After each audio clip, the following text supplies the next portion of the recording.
What's up, everybody? Welcome back to Saturdays in the SEC, episode 84. We're finally in the month of August. We've got teams reporting to fall camp. We've got football at the end of the month. Man, we're finally through those summer months. Carden, how excited are you to finally be here in August and knowing we got SEC and college football here at the end of the month?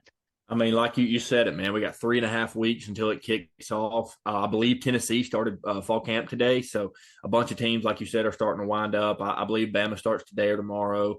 So teams are starting to kick off, and it's getting real now. It's finally college football season for real. I mean, it's year-round college football season for people like us, but it is finally actually legit college football season, and I could not be happier.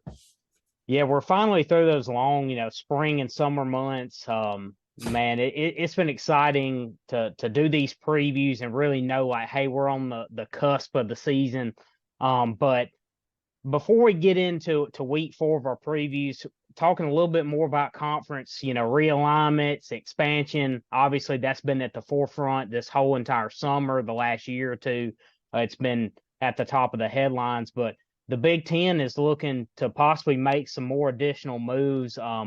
Nothing is imminent, but they're meeting to discuss maybe or adding Oregon, Washington, Cal, and Stanford. Don't know if they'll add all 4 of those, but 2 of those could be possible. Maybe all 4. They're looking to climb up to 18 or maybe even 20 spots. So it's kind of incredible how quick this is kind of come about. Obviously the Big Ten made the big move with USC and UCLA. SEC kind of counter with, Texas and Oklahoma.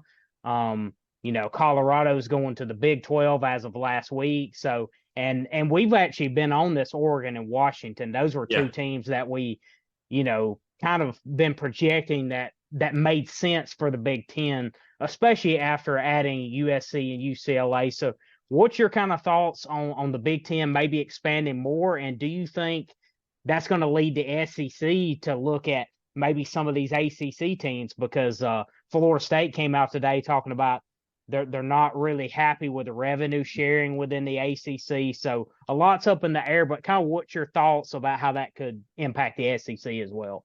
I think it's 100% going to impact the SEC. The SEC is always on top. They're always the first ones to act, and they're always ahead of the game. And now with this realignment, the SEC set it off, and then everybody's playing catch up. And the Big Ten has caught up, it seems, and the way they're pushing things, it looks like they're trying to surpass. So I'm not surprised by this at all. I mean, we've talked in the past about it's probably going to go to a Power 2 instead of the Power 5. I mean, it's damn near about to be the Power 4 with all these Pac-12 teams bouncing out.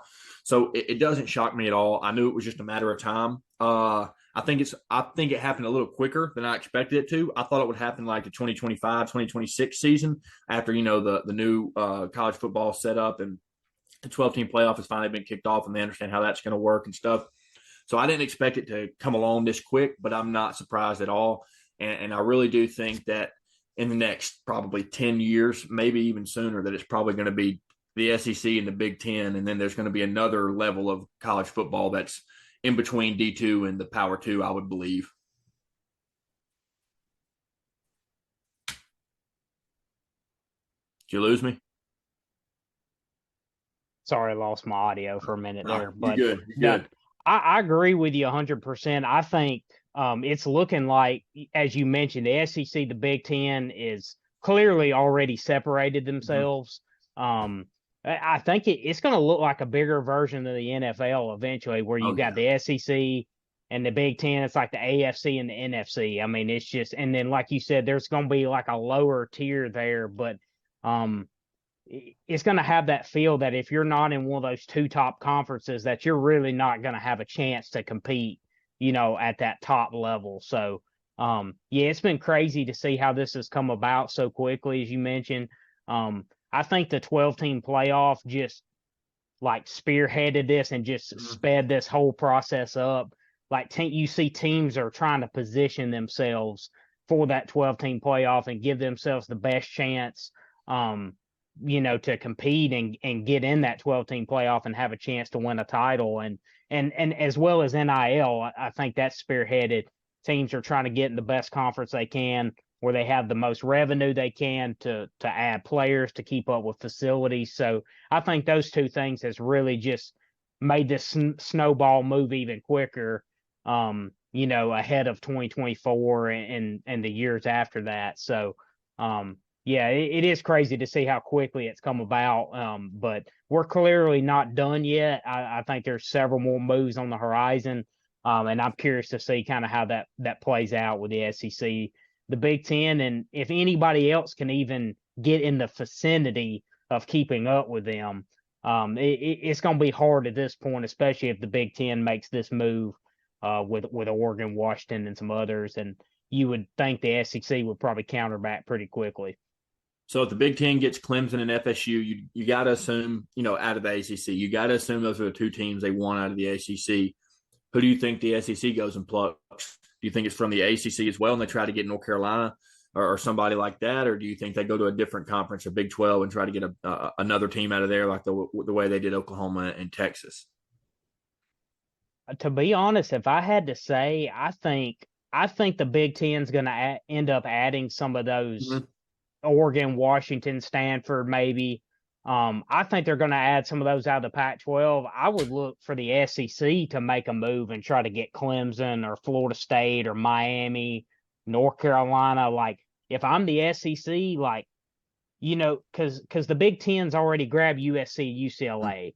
That was kind of an awkward move, two West Coast teams joining Northern Midwest Conference. So now that they've got that, West Coast footprint, it makes sense. Okay, let's go ahead and try to add Oregon or Washington. Well, the ACC fits perfectly. Teams like Clemson and Florida State, Miami fit perfectly in the SEC footprint. So I would look for the SEC. Do you think they want to come to the SEC? Do you think Florida State wants to make the Florida State game a conference game now? Do you think South Carolina and Clemson want to make that game a conference game, which I would absolutely love? I mean, the state of Alabama does it.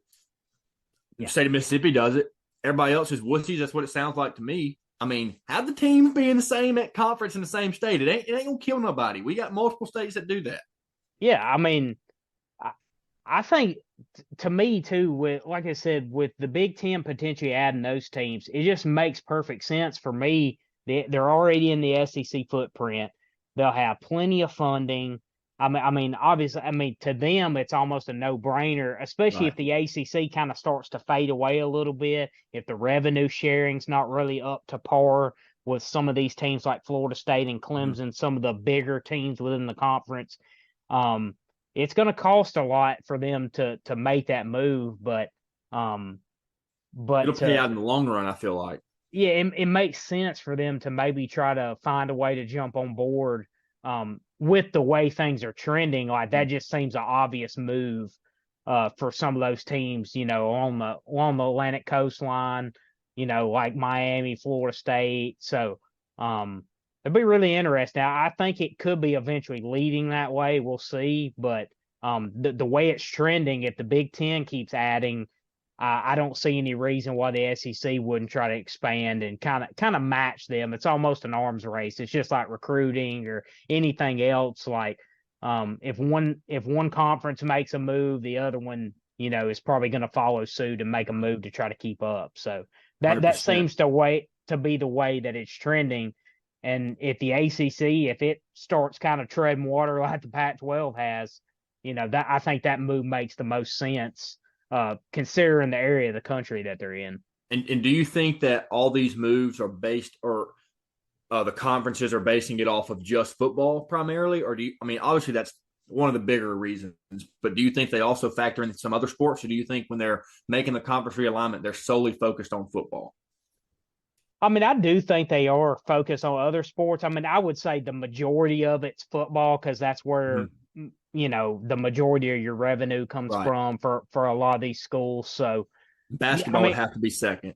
Yeah, I mean, really, I don't know exactly how it is at other schools. I would imagine it's the same way, but just taking Alabama's example, football and men's basketball are the only two profitable sports. Right. Football and men's basketball to a lesser extent, but those two are gain revenue, so they kind of fund a lot of the other sports. And I would imagine it's the same way at a lot of these other Right. schools, in the SEC, Big Ten. So yeah, I would say the football aspect definitely carries most of the weight. But I think 100%. sports like men's basketball, baseball, I do think the other sports do carry some as well, but just not to as much of extent, because at the end of the day, it comes down to the dollars, and football is what Right. brings in dollars for pretty much every school in the country. So Always has, always will. yeah, but I mean, teams like, if you could add a North Carolina, look what that does in basketball and some Yeah. other sports. Miami. Miami has some really good sports teams. Florida State's the same way. So a lot of those teams add a lot of value, not just on the football side, but also in other sports as well. So, it would make sense if this expansion keeps going, like it has been going so far. I wouldn't be shocked at all if those teams don't either look to the SEC or eventually join it, because I just think that's the way we're trending for sure. Absolutely. I guess we can move into the breakdown of the team previews. We got Ole Miss and Tennessee this week. Like Cam said last week when we decided this, we got Lane Kiffin's team and Lane Kiffin's former team. So we're going to break these guys down. We're going to jump into Ole Miss first. What are your thoughts on Ole Miss initially going into the 2023 season, coming off an 8-4 record or 8-5 record last year after they started out 7-0, lost four of their final 5 games, and they looked like a completely different team. In their first 7 games, they were averaging 41 points a game, and then their last 5 games after October 15th, they averaged 24.8 points a game. So it was a completely different team the first 2 halves of the season. So based off of that and how they ended last year, what's your initial thoughts going into 2023 for Ole Miss? Yeah, I mean, obviously, kind of looking at their schedule, we talked about going into last season how backloaded their schedule was, and we kind of figured that Ole Miss was going to get off to a hot start. They started 7-0, and we knew that they would probably come back to earth. I mean, it was a crazy backloaded schedule for them last year, so it wasn't super surprising to see them struggle down the stretch. They ultimately finished 8-5, so. So yeah, definitely not the way they wanted to end, but it was a tough draw the way the schedule was set up. So, but really this year, obviously they've got one of the stronger quarterback rooms in the country. We've talked about this. Jackson Dart, he's held on to that QB1 role so far. He had a really nice spring.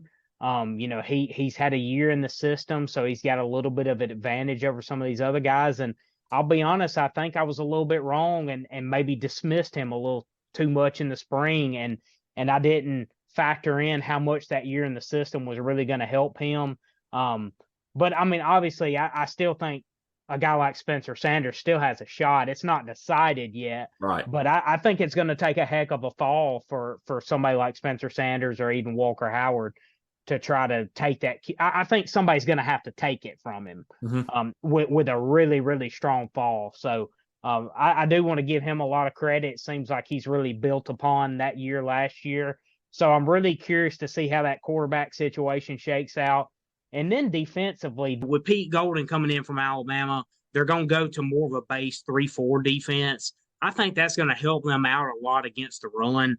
Just looking at some of their run defense rankings from the past several years, 101st in 2020, 105th in 2021, and then 89th last year. And I think the scheme had a lot to do with that. Yeah. I kind of referenced that 2021 Alabama game in Tuscaloosa when Brian Robinson ran over 200 yards. The defense and the scheme they were running, it just made sense to run the ball because they had such a small front against you. Like I said, with a 3-2-6, you've only got 4 or 5 guys in the box a lot of times, so it's easier to run the football against that kind of front. So I do think Pete Golden coming over will help that run defense, changing things schematically a little bit. So I really want to see if they can improve upon that, if that is the case. And I think that's going to give them a huge boost defensively if they're able to do that. Because really that's been the weakness of their team the years under Lane Kiffin. We know what they are offensively.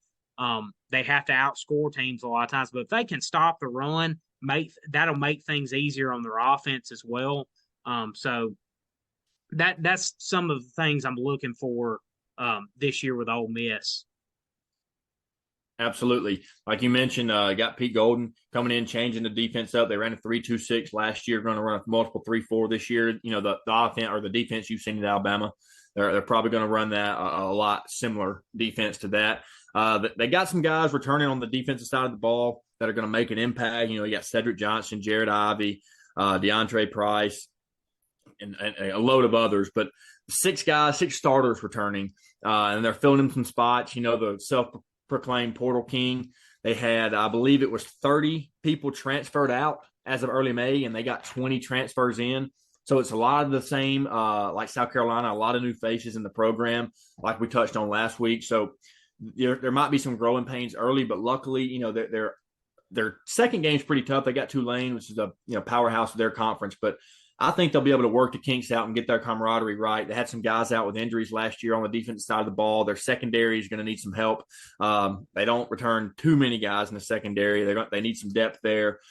So they went out and they got some guys, some transfer guys at the cornerback position. They returned some defensive linemen, like I named J.J. Pegues, Josh Harris, Cedric Johnson, guys like that have played a bunch of snaps, that understand what's necessary to succeed at this level. So I'm excited to see that. But you said it, man. Their offense is their bread and butter. It's Lane Kiffin. He's one of the greatest offensive play callers in the college game, especially when his team's dialed in. You know, he can't miss. I love seeing him toss his clipboard up in the air and run around like he's a little 10-year-old playing PlayStation.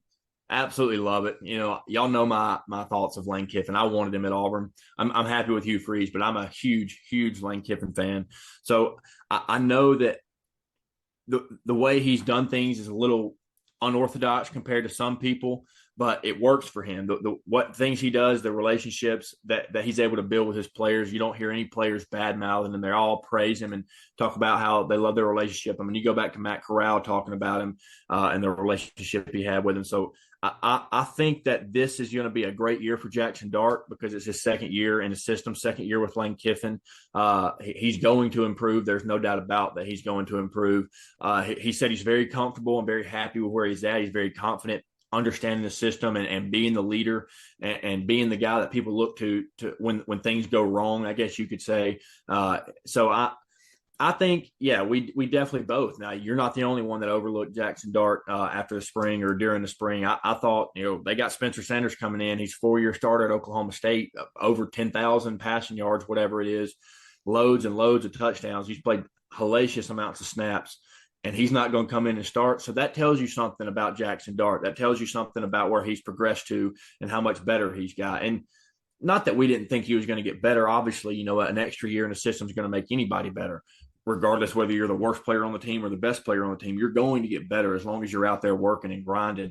And I'm pleased with Jackson Dart's attitude and mindset because he 100% could have hit the portal again. He could have mailed it in and said, well, they don't believe in me. I'm not going to be the starter this year. I'll just be the backup. But he did whatever he could to keep that job. And it seems that it is 100% his job to lose and that Spencer Sanders is going to play in mop-up time is what it's seeming like now. So I'm happy with that because I like Jackson Dart. And, you know, I hate seeing a guy be the starter one year and then come in the next year not being able to play. You know, it does a lot to somebody's confidence. But the way that Jackson Dart responded this offseason, I'm thrilled that happened for him. And I'm excited to see what he's able to do because Matt Corral's second year in the system, he was a completely different quarterback than what he was his first year. So I'm expecting great things for Jackson Dart this year. And then you got Quinshon Judkins, obviously, you know, set freshman or set Ole Miss records last year as a freshman, ran for over 1,500 yards. I believe he had 16 touchdowns. And then they got a transfer, Ulysses Bentley the fourth. He's coming in. He was hurt last year, but at SMU, he ran for over 1,500 yards in the combined 3 years. So he was sidelined last year, but they're expecting him to be a tandem guy with Quinshon this year. So I'm excited to see that. But everybody loves, offense. I'm a huge offensive guy, especially when it comes to guys like this or guys like Hugh Freeze or guys like Lincoln Riley. You want to watch their offenses. Teams like Georgia and Alabama, you want to watch their defenses. But guys like this or teams like this with a guy at the helm that's the offensive guru, the way Kiffin is, those are some of the most exciting football games. And those are the games that I hammer the over in, if I'm being completely honest with you. I love watching high-powered offenses. There's just nothing more fun on a Saturday than sitting there drinking a couple cold ones, watching somebody torch a defense over and over and over again. And I expect Lane Kiffin to do that a decent amount of times this year. But in the end, I don't know that Ole Miss is going to be much different than last year. I could be wrong. I just don't think that their defense is going to quite be where they need them to be, because their offense is going to be able to score and put up points and hang with anybody. I just don't know that their defense is going to be able to turn it around that much. I mean, like we talked about last year towards the middle and end of the season, how much better that Ole Miss had gotten on the defensive side of the ball from the previous year that we talked about. They struggled on defense, and, they ranked 105 and 101 in back-to-back years, and they jumped out of the hundreds and they got to 89, which is, a lot of progress, great progress, but still not where you need to be competing at the high level, playing for the SEC championship game. You can't start out 7-0 and then finish 1-5, including the bowl game. So it's that he obviously, Lane Kiffin was like, this is not, what we wanted to do, but I'm not going to freak out and hit the panic button after they lost in the bowl game. So he's got a good head on his shoulders. He understands, what this is about. And I'm thrilled to see this team finally go play. And like you said earlier, we're only 3.5 weeks away. But I think that Jackson Dart is going to make a name for himself and is going to be an Ole Miss great after this season. Well, I will say, you did steal the words out of my mouth a little bit. I was about to say, what helps out a quarterback is having a running back like Quinshon Judkins in the backfield. I mean, like you said, the guys that have had an absolute stud freshman year. He's going to. I can't believe he got out of the state of Alabama, bro. God, I know it's wild that they let him slip out of the state, go to Oxford. But no, he's going to have a great career, already off to a fantastic start. So yeah, I expect him to set even more Ole Miss records these next 2 years in his career. But yeah, offensively, as you mentioned, Jackson Dart, I'm excited to see him the second year in the system. We've already talked about Quinshon Judkins. Ulysses Bennett's had a really nice career as well when he's been healthy. I think they're going to make one of the best tandems in the SEC. Then Jordan Watkins, I think he's going to have a breakout year. You look at Trey Harris, the transfer from Louisiana Tech. I think he's going to be a huge part of this offense. And then they returned several starters on the offensive line. I mean, This was a team that was the third-ranked rushing offense in the country last year. So I think they're going to be right back there in the top 5 or 10 again. And the thing I love about Lane Kiffin is he knows how to feature his best players.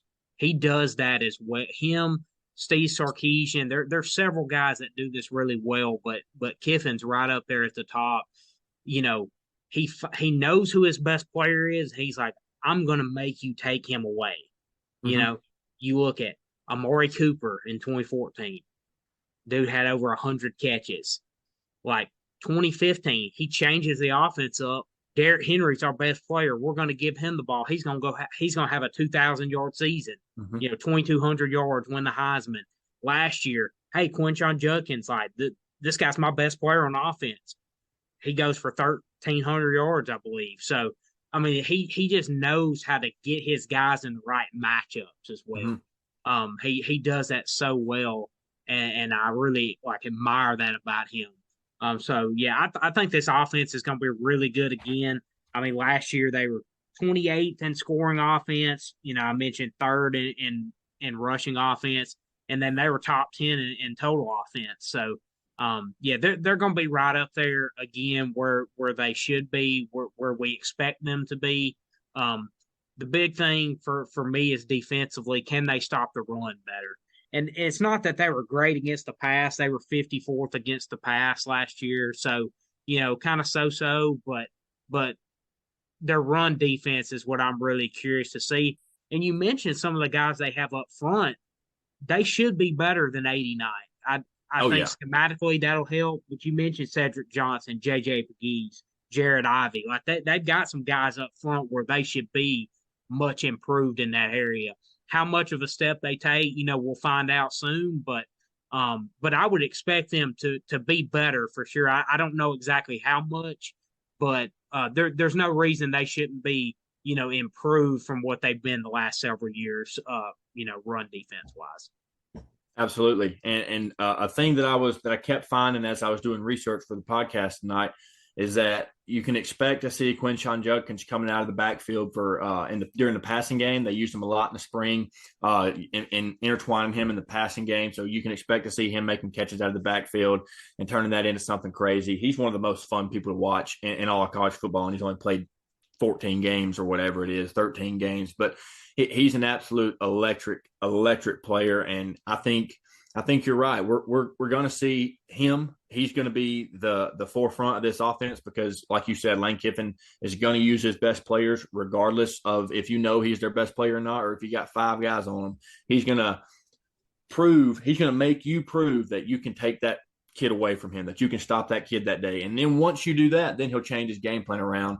But that's something I don't know that I'd want to do with Lane Kiffin is making change his game plan around, because that dude is so freaking smart when it comes to the offense that you might prepare for something all week and he's going to flip something around the second quarter and you're going to have no answer for it. So but I am excited to see how Jackson Dart does, but really Quinshon Judkins and the way he's used and how he's used differently this year, and what ways Lane Kiffin's thought of over the years to use him in the offense in a different way than just handing him the rock. Yeah, one thing too I can say, and since we have the schedule pulled up, one thing I can say this year is it's a lot more evenly balanced than it was a year ago. We can say that. I mean, you look at it, obviously it's very, tough in the middle part of the schedule. At Alabama, LSU, Arkansas, at Auburn, that's a 5-week stretch, but 4 games in a row. So that's about as tough as it gets. But, you've got, A&M, Georgia, Mississippi State towards the end of the season in November. And then obviously typically your earlier season schedule is a little bit easier, but I'm going to be honest, at Tulane week 2, that Tulane team's no joke. I mean, that's the defending Cotton Bowl champions. They ask Lincoln Riley how he likes Tulane. I mean, he doesn't like Tulane very much. Willie Fritz is a really good coach. So going to New Orleans in week 2 to play Tulane, like, you look at that on paper and go, I believe they almost beat Oklahoma last year in Tulane. Yeah, so Tulane is legit. They're a legit, like, one of the top group of 5 teams in the country. So I believe they may have been the highest rated group of 5 last year because they were in the Cotton Bowl. Mm-hmm. So, and then obviously ended up winning it. So, and hung like 50 on Lincoln Riley. But that's no easy road trip week 2. Not saying Tulane will beat them, but that's a tough out of conference game. Typically you go, Tulane, but man, that, like I said, they're very, very good. And then they've got Georgia Tech again, like I said, who's not one of the better Power 5 teams, but still an ACC opponent. So, and then that's just before we even get into SEC play. And when they open up SEC play, it doesn't let up all year. So, at Alabama, I mentioned, and then LSU in back-to-back weeks. Like, man, that's tough. You've got at Georgia as your crossover game. That's brutal. Arkansas, at Auburn, at Mississippi State, the Egg Bowl. So this is one of the tougher, schedules in the country. I think Phil Steele, he's got it ranked as his 12th ranked schedule.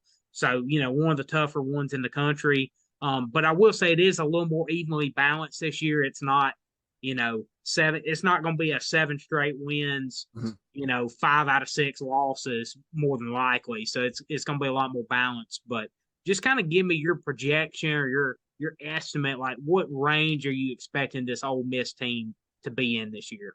I'm thinking 8 wins, 9 wins, something like that. I think 9 wins is doing really good. I think they're going to win their first 3. I think they're going to lose their second 3. I think they're going to win. I think they're going to go 3-3, and they're going to win 3 more again. And then the last 3, the last 4 games, they're going to go 3-1. I think they beat Texas A&M. We talked about that when we covered Texas A&M. I really think that they have a chance, especially being at home late in the season. You never know what can happen against them if a team's rolling. I think Ole Miss is able to get Texas A&M. And when we talked about Georgia and covered Georgia the first episode of these previews, I said if Georgia loses a game, I think it's going to be to Ole Miss because I believe it's the week before Tennessee or the week after Tennessee, whatever it ended up being. But I said if Georgia loses a game this year, it'll be to Ole Miss. So I think that if they end up going exactly, if the schedule plays out exactly how I think it will, then if they beat Georgia, I think they get 9 wins. But if they beat Georgia, they're probably going to have a little more than 9 wins. But I just think, man, Alabama, LSU, and Arkansas back to back to back, that's tough. Luckily, you have 2 of them at home, but going to Alabama, sometimes when you play Alabama, unless it's a really good game, you don't bounce back from it that next weekend. You get clobbered in the dirt like the way Alabama has done so many people over the years. It's hard to bounce back that next week. Obviously, you want to get that taste out of your mouth, but you're beat down. You kind of got no confidence. You don't really know where your team is at the time because you just got scrubbed the week before. Yeah, you've been through practice all week and you've been in preparation, but that doesn't always equal out to a good Saturday showing. So I think opening up SEC play with Alabama at Alabama is absolutely brutal. I think it's going to be a night game. I don't know why it wouldn't be a night game. It's going to be one of the most watched games that week, I believe. But LSU, I think Ole Miss is going to get beat by LSU. I'm high on Arkansas this year. And then I think they get back on track with Auburn and Vanderbilt. Like I said, I think they beat A&M. I think they lose to Georgia, and I think they win out the rest of the way. So potentially maybe get 10 wins with a bowl win, but I'm thinking 8-4 this season, and that's pretty good, especially with this loaded schedule we've been talking about. Yeah, I agree with you. I think they're going to be about like last year. I'm thinking in that 8-win range probably. I think they could get third in the West, but maybe 4. I mean, I think Alabama and LSU's that top 2. Mm-hmm. Like we said, we've been pretty high on A&M, thinking they're going to bounce back. I kind of like them in that 3rd spot. I think Ole Miss kind of slots in 4th, which you go, 4th place, out of 7 teams. But when you look at this division, it is just, man, it is loaded. I mean, even the teams that are going to finish in the last 2 spots are still going to be really, really solid and quality teams. So, yeah, there's really no shame to finishing 3rd, 4th, 5th in this division. It's going to be – it's kind of like the AL East is in baseball. Like the SEC West is just absolutely loaded. Like you can be in 4th or 5th place and be a really, really good team. Still be a top 10 team for legitly. Like maybe not rankings-wise, but on the field-wise, you're still a top 10 team. Yeah, I mean, so you're talking about some of the top, playoff contenders. Top 10, 15 teams, as you mentioned. So, but yeah, I'm thinking probably in that 8-4 range, I'd say. They went 8-5 last year.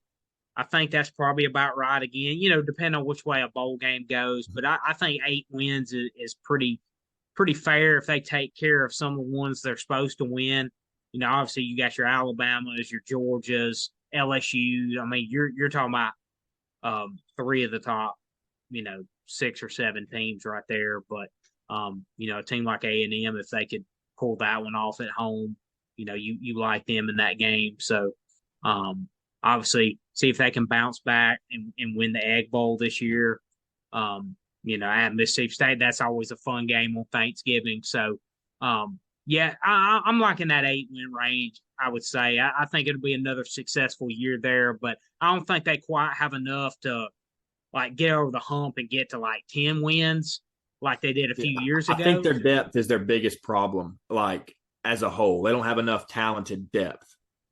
Yeah, I just think, like you said, especially over a full season, but they're one of those teams that scare you, though. They're an 8-9 win caliber team, but on any given Saturday, they can beat you. Yep. But, they're not the kind of team that's probably going to beat Alabama, LSU, and Arkansas back to back to back. Like they're not that kind of team, but you could pick one of those games, and on any given Saturday, they could beat one of those teams. They're good enough to do that, especially with this offense and Lane Kiffin. So they're a scary opponent, but I think over a full season, they're not going to be able to sustain, beating some of those, top 10 teams consistently, but most of the time you only play a team one time. So in any given Saturday in this conference, anybody can be beat. So going to be really interesting, but I like this team on paper. I'm excited to see them. I think they're going to have another solid year, but watching this quarterback battle, Quinshon Judkins, his second season should be special. And then defensively, what kind of impact can Pete Golding have there, and can he improve that unit? And even if they're just a middle of the pack defense, that would be extremely helpful for Lane Kiffin and his offense. Absolutely. Switching over to the East, we got Tennessee we're going to cover. Coming off of a absolutely stellar year last year, 11-2. It's kind of crazy that both their losses came to SEC teams. Not really crazy that it came to Georgia, but definitely a shocker getting blown out by South Carolina. They weren't the same team then. They kind of, I don't know, their defense really let them down in that game. Their defense was pretty solid for most of the year. They if you take out that South Carolina game, I believe they only gave up like an average of 20 points per game or something like that. If you take away that South Carolina game, but they also they lost their leading sack or their sack leader from last year, Byron Young. He's gone. Their next highest guy was 3. I think there's 2 of them tied for 3 sacks. So they're going to have to find some way to get pressure on the quarterback from the defensive side of the ball. I believe they were like 100 and something. They were 126 in the nation in passing yards per game. So their secondary has absolutely got to improve. Now, that also goes up to the front 7 and getting pressure on the quarterback. If the quarterback's got a clean pocket all day, I don't care what kind of protection you got, I don't care what kind of coverage you got. The guy's going to get open if he's got all day in the pocket. So that starts up at the front. You got to get guys who can get pressure on the quarterback. But this offense, I don't think, is going to skip too much of a beat. Obviously, Joe Milton is not Hendon Hooker. He's not that guy. But there's some of their similarities in their game. They both can run. Joe Milton can't run quite as well as Hendon Hooker. He's a little bigger. He can throw the ball a lot better. So the deep attacks are still going to be there, obviously. But Joe Milton's got to step up this year. He's got to be more consistent with getting the balls out, making better reads, not turning the ball, which he didn't turn the ball over for Tennessee. Obviously, he hasn't had any interceptions in the 2 years he's played there, but he hasn't had any. He's played in all mop-up roles. He's just not consistent enough with delivering the balls, getting his receivers balls he can catch without them getting absolutely killed over the middle. So the consistency is the biggest problem for him. I don't think leadership's a problem at all. I think he's got the team behind him. It's just what is he going to do when the lights turn on, which if he plays like he did in the bowl game last year, there's going to be no problems. But that's one game. We all saw Jeremy Johnson tear it up against Arkansas in that one game. And then the next year when he got his shot, he was the worst quarterback I'd seen in years, dude. I don't understand how he won out Mr. Football for the state of Alabama. So that's not always a guarantee. Just because he had a good game at the end of the year last year and he's a highly touted guy, that doesn't mean that he's going to perform this year. So he's got to lock in and he's got to make those steps to progress, to keep that offense the way that it's going to be. But they still got some weapons that they're going to be able to use, and their offense is going to be high-powered.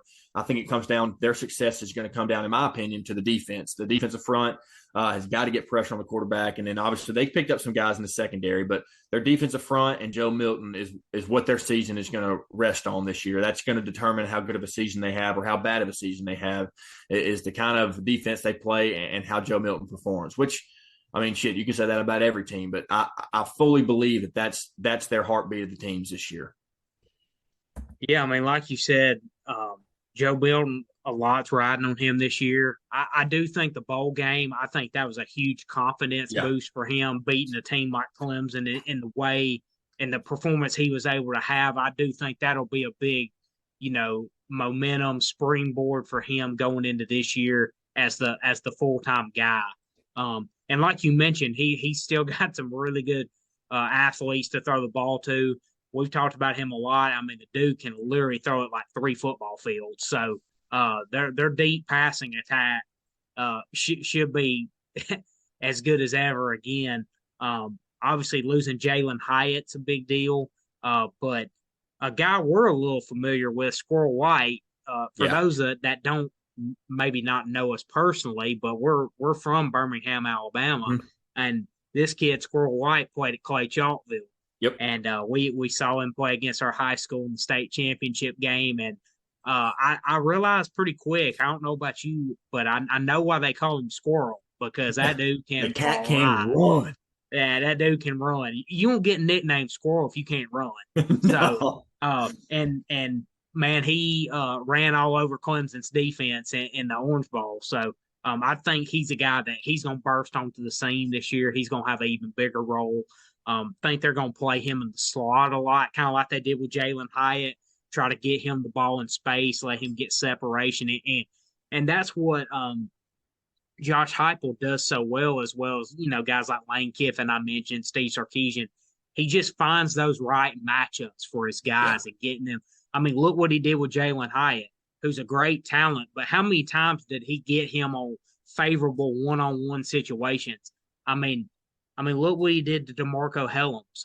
Just absolutely abused DeMarco Helms, abused Pete Golding. Hyatt was benched in 2021 because he couldn't catch a football. And he turned around and won the Bolitnikoff Award last year. Yeah. Josh Heupel is a magician. Yeah, and obviously he's a great talent, but just so many times he got Jalen Hyatt in favorable matchups and positions to be able to utilize his speed. 5 different times against Alabama. Yeah, dude, I'm telling you, I've never seen a safety get abused like DeMarco Helms got abused, and Pete Golding for not making adjustments. But that's water under the bridge now. But anyway, but I think Squirrel White's going to have. I'm not saying he's going to be Jalen Hyatt, but he's a guy that's going to burst onto the scene this year, kind of play that slot role.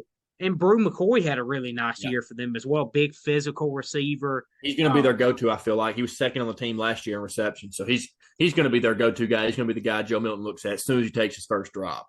Yeah, Ramel Keaton, I thought had some big plays for them at times last year. So that's 3 guys there that are going to have a huge impact for them, are going to step and fill some of those voids because, Cedric Tillman, he's gone as well, one of their other great receivers. So, some big shoes to fill, but I think this group's up to the challenge to be able to step up.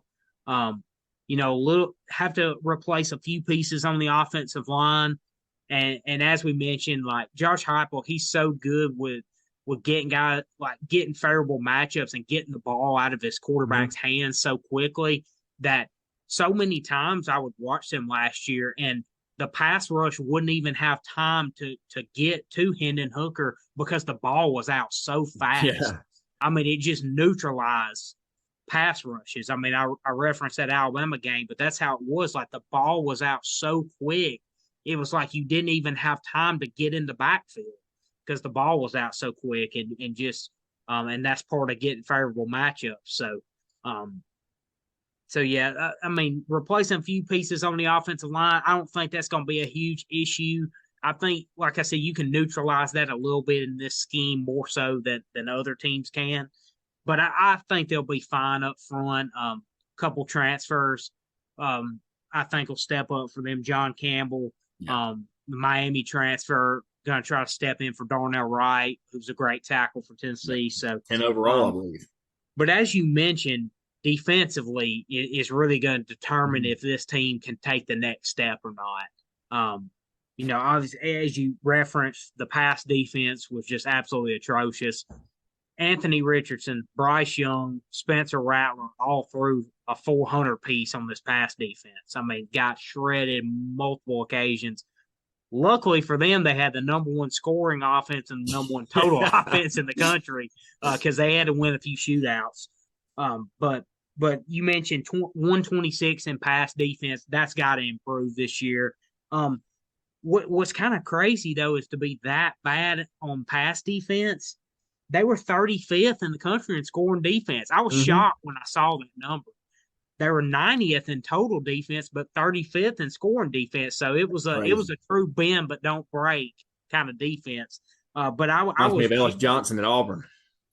Yeah, I was genuinely surprised that they were only 35th in scoring defense. I think it was 22.8 points per game, which is respectable and shows why they had such a great season. Because they gave up some yards, they gave up a lot of passing yards, but they were able to hold some teams here and there and keep it, manageable for the most part. But, the secondary that really does have to step up and improve. And that's the big key. But as you mentioned, Joe Milton, can he fill Hendon Hooker's shoes? And really what I want to see with Tennessee is they have Nico Amaliva, the 5-star true freshman.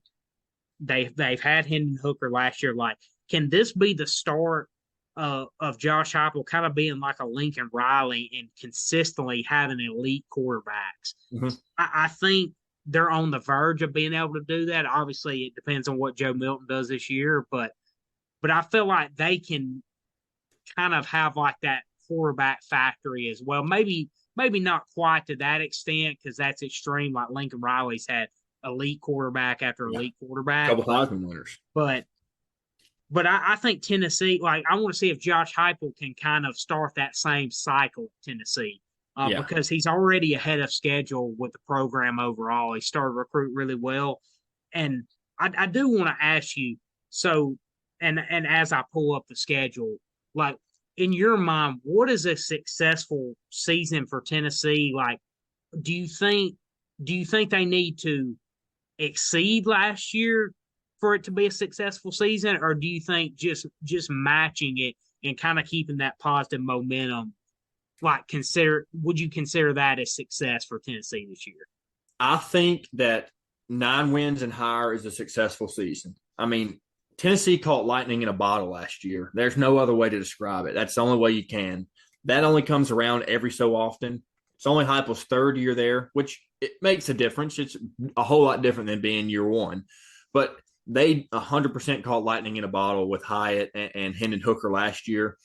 Those aren't two pieces you can just plug and play. No matter how good the quarterback is and the next receiver is, you can't just plug in and be that exact guy.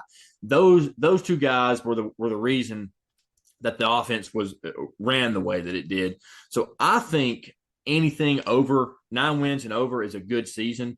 And then after that, the next year is you start saying, okay, now we've got to start competing for a championship, or it's not a good year because you've consistently done it. You've consistently got to 9, 10 wins over and over and over. So I think 10 wins is doable. I think, honestly, they're going to go 9-3 this year. It's the SEC. Obviously, it's tough. I think they're going to lose to Georgia. They're going to lose to Alabama, in my opinion. And I think A&M's going to get them. Those 3 teams, I just think they're better than this year. Or I think those 3 teams are better than Tennessee this year. So definitely Alabama and Georgia, I think, are going to get them. I don't see them beating Alabama back-to-back years. I mean, hell, they went 15 years without beating them one time. I don't think they're going to beat them 2 times in a row, especially with it being at Alabama. And then Georgia, we know what Georgia is. We saw what they did to them last year, and we're talking about this team's probably not going to be as good as last year's team, and Georgia absolutely stuffed them in every single solitary drive last year. So I think that they lose 3 games this year, and I think that, I mean, maybe they only lose 2 and they could beat one of those 3 teams I talked about, but I genuinely don't think that they're going to be able to surpass 10 wins this season. And I think that even if they don't, they win 9-3 and then they maybe go 10-3 with a bowl win. I think that is a fantastic year. It's only year 3 under Heupel. And then the train really starts rolling next year. And then you got a chance to obviously make it to the postseason because there's going to be 12 teams next year. So I wouldn't get all bent out of shape if I was a Tennessee fan. If I only win 8-9 games this year, I still think that's a good season. But great season or a good performance, and I'm happy as a fan of Tennessee. I think 9 wins or more. What about you? I'll be honest with you. I can tell we looked at the same notes because I got them at 9-3 as well. I think I'm right there with you. I think that's about right. I think they could win double digits, with a bowl win potentially. Mm-hmm. And who knows, they could go 10-2. But we didn't think they were going to go 11-2 last year. Yeah, so I mean, I think somewhere in the 9-3 neighborhood. To me, for them, if they could win double digit games again, even if it's only 10, if they could win double digit games and beat one of either Alabama or Georgia, either beat Alabama again or pull off an upset against Georgia, I think that would be another monumental season for in my eyes for Tennessee, because I think what that would do for recruiting and the trajectory that much more if they could upset either one of those. Like, you can take your pick which one it is, but if they could beat one of those again, like they went 1-1 against them last year, if they could do the same again, and get to double-digit wins again, what that would do for recruiting and just the program as a whole would be huge. I mean, to kind of basically match what they did last year, yeah, if they could do that, I think it would be wildly successful, obviously. But even if they're at 9-3 or 10-3, I still think that's a very, very successful season. I think that's about what most people are expecting. I mean, really, to me, they're the one true challenge for Georgia in the East. I think they're the only one that can really come close to challenging them. I've got them at second in the East, but I don't think they're there yet to push for a playoff spot necessarily. I don't think they're that close, but I think they're a top 10, top 15 type of team in that 9-10 win range. I think they're going to be somewhere in that area. But I think all in all, it's going to be another successful season for them, kind of continuing on that trajectory. And I think you'll see that pour over into recruiting as well. But like I said, if they could go 1-1 against Alabama and Georgia again, what that would do for the program, it's hard to state what that would do for them for recruiting and just the buzz and the vibes with the fan base and inside the program. If the schedule plays out the way we're talking, and we think they go end up going 9-3 the way we're saying, if any Tennessee fan was to be butthurt about that or complaining about that, I would say, hey, brother, take yourself back 3 years. Just 3 years. That's all I ask. I mean, hell, that's not even a full high school term. Take yourself back 3 years. If I printed out this schedule and put it in your face and said, hey, in 3 years on this schedule, you're going to go 9-3. How do you feel about it? 3 years ago, those Tennessee fans would say, hell yeah, sign me up every single time. Every time, sign me up. But now that they've got a little taste of being that top dog, they're going to get – I mean, it happens to every fan base. I'm not saying that they're idiots for it. It happens to every fan base. But that's what I would say to them is it's only year 3. Chill out. Winning 9 games in year 3 under your new coach is fantastic. Yeah, you didn't match the 11 wins, but you still got to 9, and you almost potentially could have got a double-digit win, and you still may with a bowl win. So I would say, hey, take yourself back 3 years. What would you say if I told you was going to go 9-3 this year? You would be ecstatic. So that's – college football is so hard to overnight get to that number 1 spot. And I know it's not overnight technically because it's been 3 years, but it took Kirby, I believe it took him 6 to get to his first one or 5 to get to his first one, and it took him 8 to win one or 9 to win, whatever it was. It does not happen overnight. Tennessee is going to be good. They're going to be very competitive, but I don't think that they're going to go guaranteed double-digit wins this year. They're not that kind of team yet. To me, one of the craziest things, and obviously Heupel's a great offensive coach. We know that, but I'm thoroughly impressed how quickly he turned their offense around. Oh, yeah. I mean, the year before he gets there, 106th in scoring offense, 102nd in total offense. His first year, 7th in scoring offense, 9th in total offense. They were 11th in rushing offense. They're 40th in passing offense. Last year, I've already said those numbers.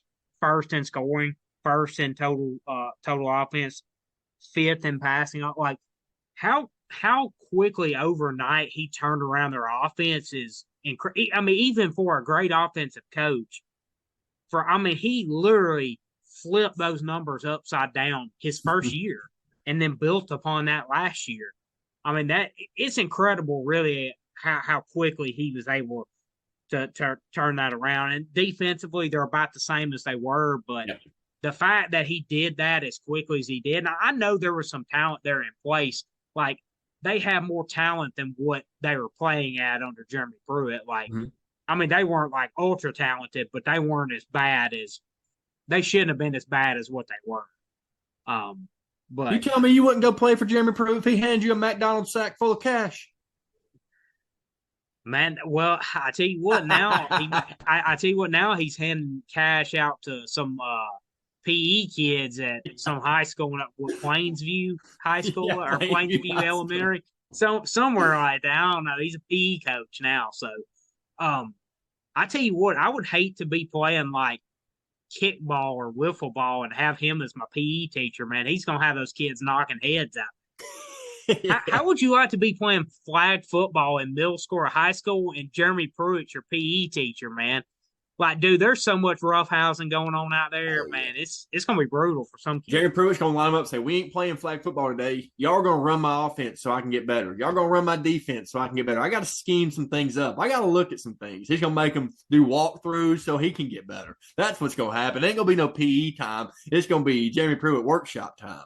Yeah, I guess he's just staying in the Alabama pension until Nick Saban gives him a call after the show calls dies down a little bit. But because I think he ultimately ends up back in Alabama, maybe I'm sure it'll be as an analyst to start out with. I don't think Kevin Steele's going to be the long-term defensive coordinator, but maybe he might go a little bit longer now that he's under a show calls and he's got an automatic 1-year suspension as soon as he gets hired. So that makes things a little difficult. Damn, so he gets hired from whatever school. He's got to sit out a whole year before he can be active? I think so, yeah. Like, I thought he was just having to sit out this year to serve a suspension. I didn't know it was once he got hired. I think it's once he gets hired. I believe I wouldn't put my house on it, but I think that's what it is. I mean, it was a pretty steep penalty. And that's the thing that's made Heupel impressive as well, is he's had that hanging over the program ever since he got there. Mm-hmm. So to deal with this kind of program and the shape it was in, with the NCAA cloud kind of looming over the program, to do what he did last year and they're finally out from under that, it is really, I mean, he's done an incredible job. There's no other way to say it.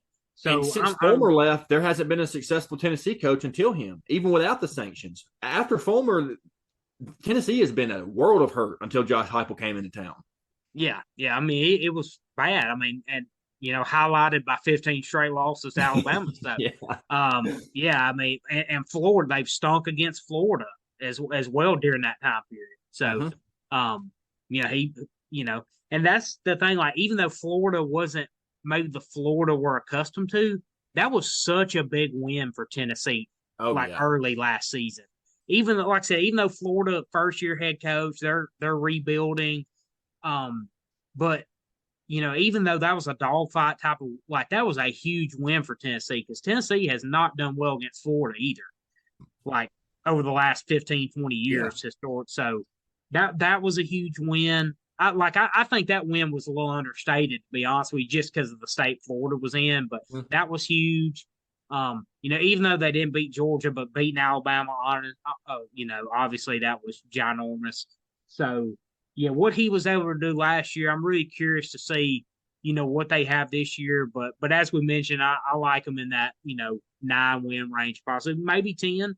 I mean, they could do it for sure, but no, they're going to be a fascinating team to watch, and they're wildly entertaining. That's for sure. Okay, so Josh Heupel, Oklahoma great. Do you think that if Venables is out this year, next year, that Josh Heupel goes to Oklahoma, or do you think he's made a home in Knoxville? I mean, because when Mama calls, man, it's hard to reject.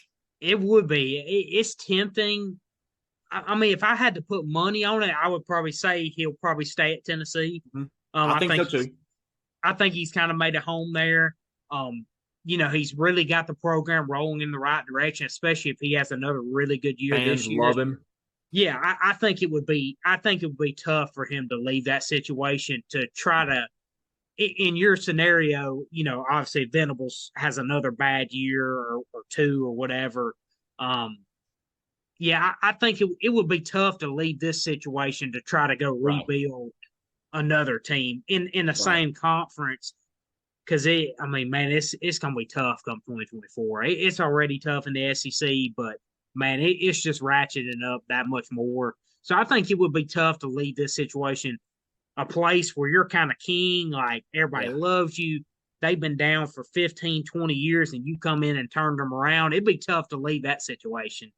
Regardless, even if it is your alma mater calling you home, that would be tough. So I would probably lean I think he'll be the long-term coach at Tennessee if I had to put money I on. think so too. But no, I'm excited to see them though. Like I said, they're so much fun to watch. Unless my team's playing them, then they're not that fun. But no, that they're in good hands with Josh Heupel, and I expect another successful season. And like I said, they're going to be one of the top offenses again. We know that. But even though they're losing a lot, I think they've got some pieces to be able to fill some of those voids that are left behind. Absolutely. Really appreciate everybody tuning in. Fourth video on YouTube, fourth week of our SEC preview series. So please subscribe to the channel, like the video, comment on the video. Who's going to be that person to be the bold first comment on our YouTube channel? So somebody take a leap of faith. Let us know your thoughts. We'd love to hear them, good, bad, or indifferent. Mm-hmm. You would love to hear your feedback on what we're talking about, what you'd like to hear, something you'd like to do differently, or a positive comment. We take positive comments very well. So, so whatever you want to leave, feel free to do so. We really appreciate everybody tuning in, and we'll see you next week for another round of SEC previews. Thank you, guys.